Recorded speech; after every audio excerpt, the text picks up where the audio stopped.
Okay, guys, thanks for hanging out with us tonight. Again, I think it was a really good, productive day.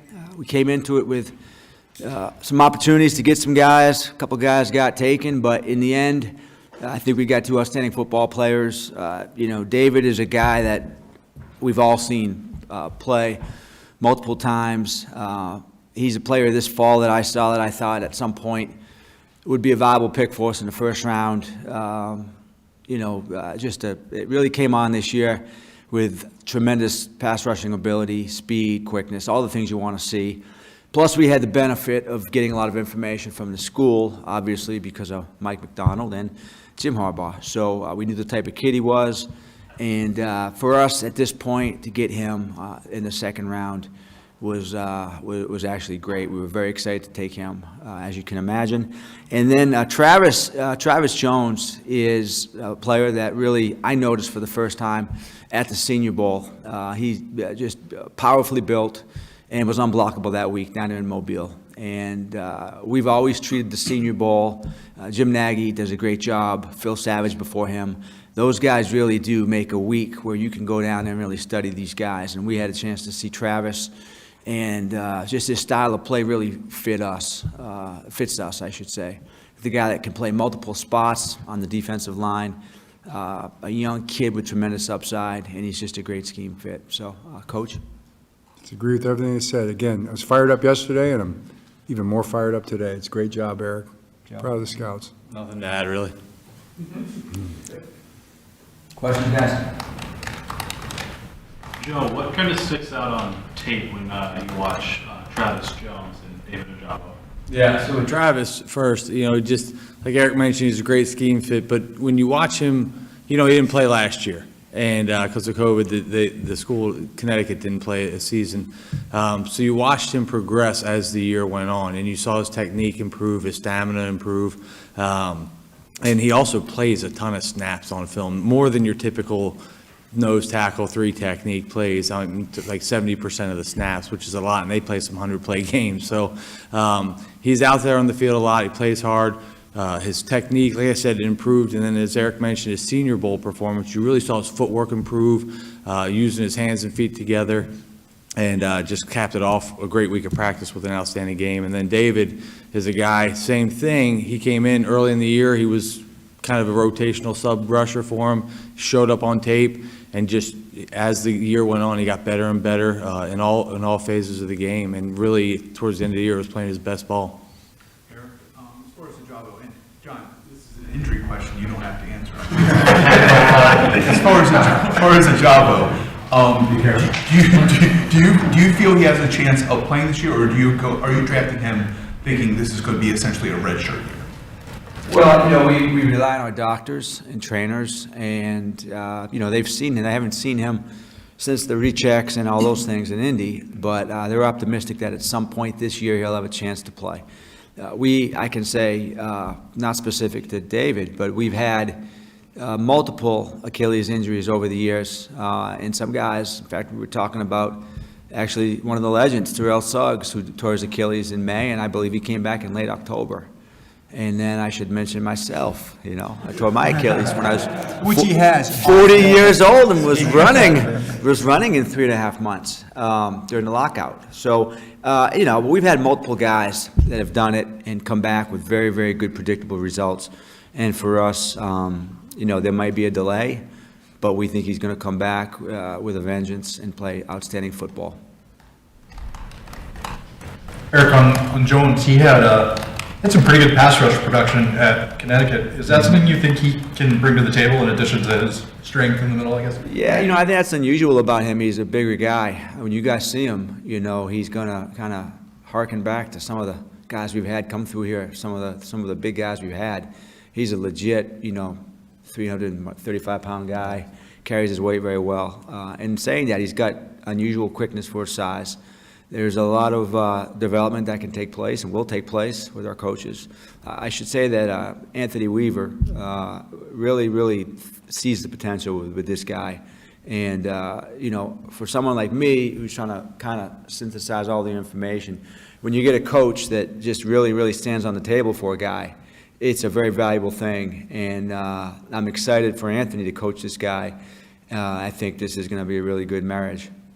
How much did Mike McDonald stand on the table for Java? Yeah, Mike, I don't know Mike super well. I mean, we've been, and he's a pretty serious kind of a dry guy. And I was getting nervous, as the picks were coming off and things. And I got up. Nobody really kind of knew what I was going to do. Everybody was just kind of hanging out, waiting to see what picks were coming. And I walked around the table down to the far end where Mike is, and I looked at him, and he looked up at me, and I said, "What do you think?" And he just got a big smile. He didn't really say anything. He just got a big smile, and he gave me a fist bump. And for Mike, that's a lot of emotion, and it made me really feel really good about it, because we haven't taken a lot of these kind of players with the injury. We've taken some over the years, but this is a pretty big injury. So that was one thing that gave me confidence that this was a really, really good thing to do. If I remember correctly, I think you guys used most of the time available when you were on the clock there at 45. Was that something where you just viewing all your options? Yes, because it's like, I think it's good practice to do that. Just standard good practice to take as much time as possible, because you just never know. Now we're organized. We're not scrambling, Jonas. I just think we're organized. But the phone could ring, and you never know what's going to happen with that. There's been a few cases over the last 26 years, I think, that I can recall where we made a pick, and the phone rings right after you make the pick, and it's kind of like what could have been, So we try to wait. We try to be strategic and smart, and then we make the pick. Eric, were you looking to move back up into the third round, or did you feel like, hey, I've got these 6 fourth-round picks, I kind of want to make 6 picks in this next round? Yeah, well, we did. We look at everything. We look at trading up. We look at getting back in. We look at, actually trading picks for next year's picks, trading back. We look at all that stuff, and we'll kind of, I think we have some guys upstairs, Steve Bisciotti being one of the greats, who really help with the trades. Nick Matteo, Pat Moriarty, Joe, they do a great job with that. And we get all the information, we process it all. The analytics guys upstairs built out some software to help us track all the trades and the value and things. So we're in a good shape. Eric, what is the excitement level, though, of having, it's very rare to have 6 picks in one round. Yeah, I'm glad you bring that up. So I'm not sure, but I think that may be a record. Someone said in the modern age.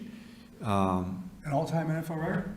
All-time NFL record, Coach. Like, never been done before? Historically? Never been done before. What do you think about that? I wonder what Coach Fangio thinks about that. I don't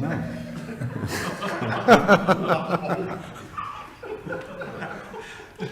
Couldn't help myself. Well, I will say that 6 picks is a great opportunity for our club. And as I said, back in the draft press conference, we're going to proceed like we're going to nail every single pick. Now, again, we do this for a living, and we look at it and we study it, and we know that we're going to hit on some players, but we could miss on some players. But our scouts are jacked up, and our coaches are jacked up, and we see some great players on the board. We're going to find those guys, we're going to select them, and we're going to be done. There was I think the reporting from Peter King that, an NFL exec told him that the kind of picks that you guys had, early day 3 are like gold. Does that kind of align with the value that you see on your big board? I think it does, Jonas, but we got to pick the right ones. Right now we have, I don't know, how many players on the board, Joe? Still about 80? About 85 players on the board. And so we have 6 picks, well, 7, but we got to find the right ones. We got to find the right players. So they are gold. They're tickets. They're lottery tickets. That's how we always approach it. We went into everything we did last year was really based on acquiring picks for this year. We thought this would be an opportunity for us this year as well. So we got to nail it. That's the pressure. That's what we've been thinking about, coaches and scouts, over the last 9 months. And so we'll see what we can do. John, a lot of the movement this offseason has basically been on defense. You've had a lot of defensive free agents, whether some of your re-signings, some of the guys you bring in. How do you think it's come together as a group Are there any pieces you still like to add defensively, and how do you just think the whole picture is coming together with the pieces you brought? I think we're still in the middle of it, it's coming together, both sides of the ball, but we've got, obviously a big day tomorrow, and that's kind of all we're thinking about. And even the last 10 picks of the third round, you kind of a little bit nervous, chewing on your fingernails a little bit to see who comes off the board, because those guys are or aren't going to be there tomorrow, and we got a big day tomorrow. Thank you. You're welcome.